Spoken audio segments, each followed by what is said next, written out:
সবাইকে good morning. কেমন আছেন সবাই? এই যে সবজি কাটতে বসে গেছি। আজকের অনেক কিছু সবজি এনেছে, আর সবজি দেখলে আমার এত ইচ্ছা হয় যেন সব কাটি আর রান্না করি। ভীষণ পছন্দ করি রান্না করতে। আজ ঝিঙ্গাগুলো কিন্তু একদম টাটকা আর কি বড় বড়। আজকে লাল শাকও এনেছে, কি রান্না করি দেখাবো। স্নান করে নিয়েছি, এই যে পুজো করব, ফুল তুলতে এসেছি। এই জবা গাছে আজকের অনেকগুলো জবা ফুল ফুটেছে। কালারটা দেখাই ফুলের, কত সুন্দর না। এখানে কয়েকটা টগর ফুল ফুটেছে, এগুলো ডবল টগর, কত বড় বড় হয়েছে টগরগুলো।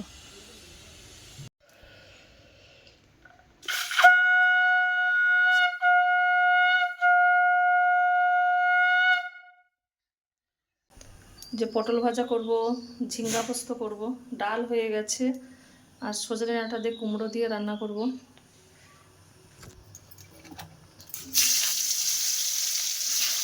আজকে কিন্তু সকাল থেকে ওয়েদারটা ভালো।